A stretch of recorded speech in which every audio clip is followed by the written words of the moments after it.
Let me guess, आपकी salary आती है और वो एक अच्छा खासा अमाउंट है, शायद ऐसा अमाउंट जो कि 5 साल पहले आप सोचते थे कि यार बस ये अमाउंट मिल जाए ना तो मेरी ज़िंदगी सेट हो जाए, और आपको वो अमाउंट मिल जाता है आज।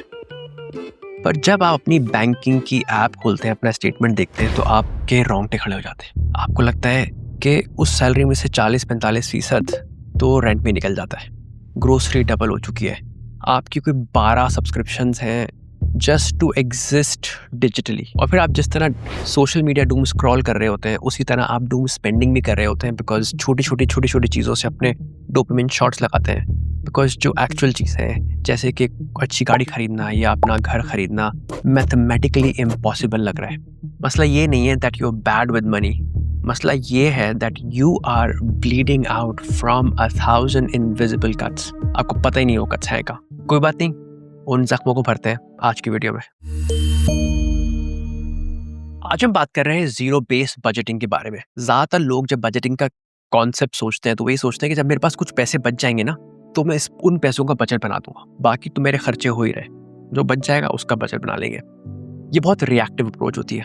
जब आप ये इंतजार करते रहते हैं ना कि मेरे पास जब पैसे बचेंगे उन पैसों का मैं बना लूंगा अपना बजट, तो वो जो एल्गोरिथम है ना, जो आप पे नजर रखे हुए, जो देख रहा है कि आप कौन सी वेबसाइट्स पे जाते हैं, कौन से प्रोडक्ट्स आपको पसंद हैं, कौन सी सेलिब्रिटीज को आप फॉलो करते हैं, वो नजर रखा हुआ है आप हर मोमेंट पे। उसको ये भी पता है कि दिन के कौन से वक्त आप बहुत ज़्यादा वल्नरेबल होते हैं कि आप कुछ ना कुछ खरीद लेंगे। रात को जब 12 बजे आप बिस्तर में बैठे बैठे स्क्रॉलिंग कर रहे होते हैं और देख रहे होते हैं कि अच्छा यार ये शर्ट खरीद लेता हूँ, ये पैंट खरीद लेता हूँ, उसको कार्ट में डालते हैं फिर छोड़ देते हैं। तो वो एल्गोरिथम जो आप पे नजर रखा हुआ है वो किसी ना किसी तरीके से आपके पैसे खर्च करवा देगा, even before you decide to spend money. तो रिएक्टिव तो नहीं चलेगी। आज की इकोनॉमी में you have to be very proactive, और zero base budgeting is proactive. वो आपको ये कहती है कि आपके अकाउंट में पैसे आने से पहले, जो सैलरी आपके अकाउंट में अभी आई भी नहीं है, उससे पहले आपने उसका हिसाब कर दिया है कि कहाँ वो पैसे खर्च होंगे।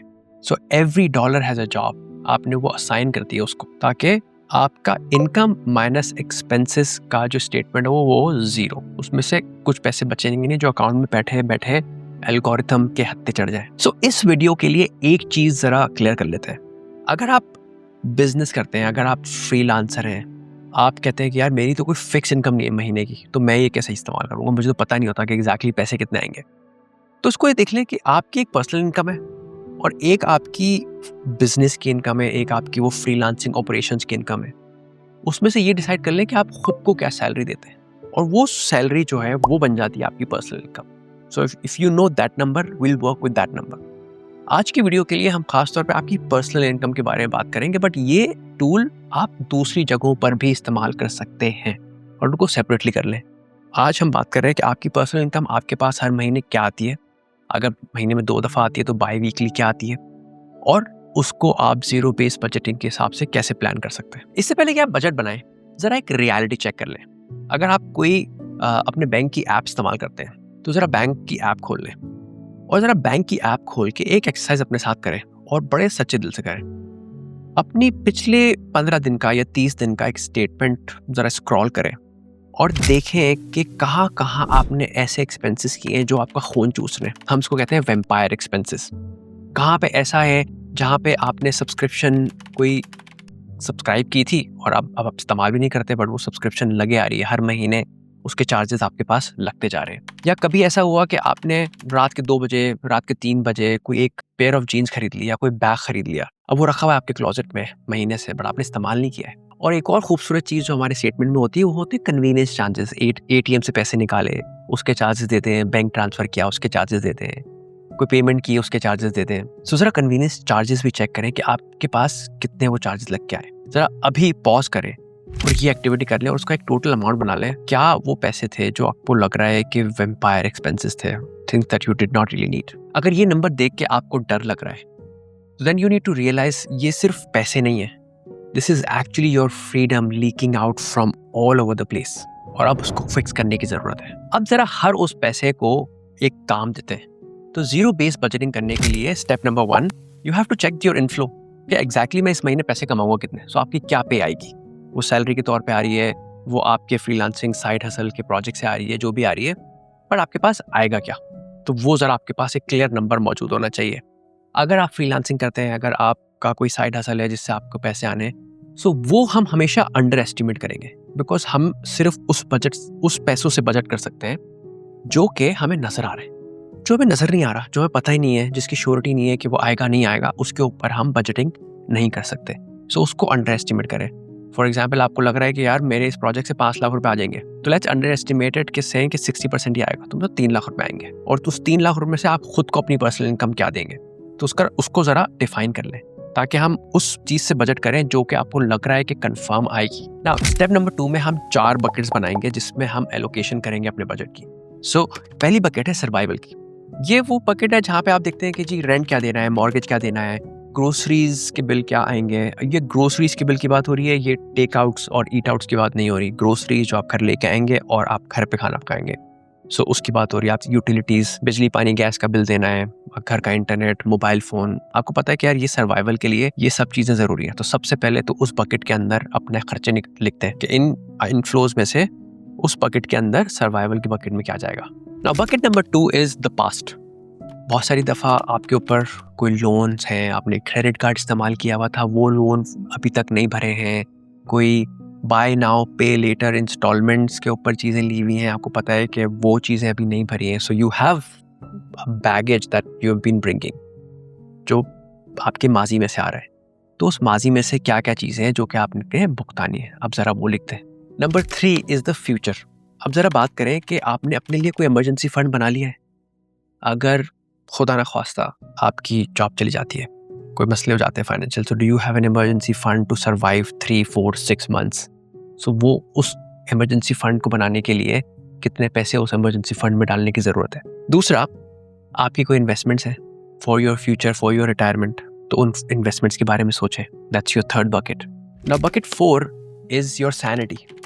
ये वो चीज़ें हैं जो कि अगर पैसे बच जाते हैं तो you can spend guilt free on things you enjoy. You want to go eat out, you want to enjoy movies with your friends, you want to play video games, you want to buy stuff, you can buy stuff. This is guilt free, जो चाहे करो kind of situation. But उससे पहले ये 3 buckets fill होना ज़रूरी है before you come to your sanity. एक रूल जो आपने ख़ास तौर पे इस्तेमाल करना है वो ये है that the future pays you first. So अगर आपकी कोई सब्सक्रिप्शन है और आपने वो सब्सक्रिप्शन पे करनी, उससे पहले आपने इन्वेस्टमेंट फंड के अंदर, इमरजेंसी फंड के अंदर पैसे डालने before you sign up for that subscription. ये एक बहुत बहुत इंपॉर्टेंट रूल है, इसका खास तौर पे ख्याल रखें। अच्छा जी, जरा अब एक जीरो सम गेम कर लेते हैं, एक मैथ कर लेते हैं साथ।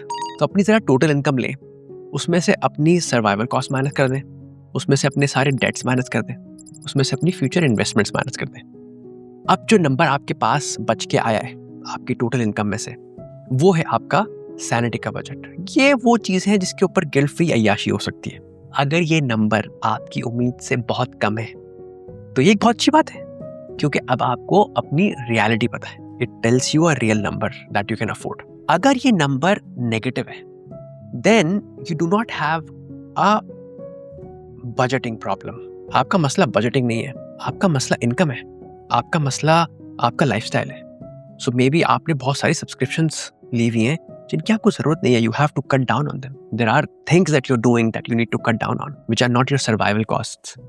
सो you have to think about it differently. तो जो अमाउंट आपके पास बच गया है उसको भी जरा असाइन कर दें। हर चीज को कुछ ना कुछ जगह असाइन कर दें। अगर सब असाइनमेंट के बाद, सब एलोकेशन के बाद भी आपके पास कुछ पैसे बच जाते हैं, आपके पास 100 रुपए बच जाते हैं, तो उन 100 रुपयों को या तो अपने पास बजट के अंदर असाइन कर दें या अपने फ्यूचर बजट के अंदर असाइन कर दें, ताकि आपका एंड जो है वो zero, which means that you have put every dollar to a job. अब जीरो बेस्ड बजटिंग को अपनी आदत में लाने के लिए, अपनी हैबिट में लाने के लिए जिंदगी में, this is a challenge for you for the next week. आपने करना ये, अपनी कोई एक स्पेंडिंग की कैटेगरी आइडेंटिफाई करें जहाँ पे आपको लगता है कि यार बहुत ज़्यादा लीकेज होता है। फॉर एग्जाम्पल, आप ईट आउट बहुत ज़्यादा करते हैं या आपकी कॉफ़ी डेट्स बहुत ज़्यादा होती हैं, जो भी आपको लगता है वो एक कैटेगरी ज़रा चूज कर लें। अब आपने करना ये, अगले हफ्ते के लिए आपने उस कैटेगरी को एक बजट दे देना है। आप फॉर एग्जाम्पल कहते हैं कि मैं इस कॉफ़ी डेट्स के ऊपर या ईट आउट के ऊपर अगले हफ्ते 2000 रुपये खर्च करूंगा। ठीक है, सो ये आपका बजट है कि मैं 2000 रुपये खर्च करूंगा ना। सम वे ज़रा उसको लिमिट कर दें, या तो अगर प्रीपेड कार्ड इस्तेमाल करते हैं या कोई डिजिटल वॉलेट इस्तेमाल कर सकते हैं तो उसमें लिमिट लगा दें कि 2000 की लिमिट है, उस 2000 के बाद यूर डन। अब जब आप अगला हफ्ता गुजारते हैं और आप अपने ईट आउट के ऊपर और कॉफी डेट्स के ऊपर जाते हैं, तो जब आप 2000 रुपए कंज्यूम कर चुके होंगे, at that point you are done for the week. अगले हफ्ते से उधार नहीं लिया जा सकता कि अगले हफ्ते के 2000 उधार लेके आज ले लो, अगले हफ्ते बचा लेंगे, ऐसा नहीं हो सकता। When you are done with your 2000 rupees, then you're done. Then you have to wait for the next week.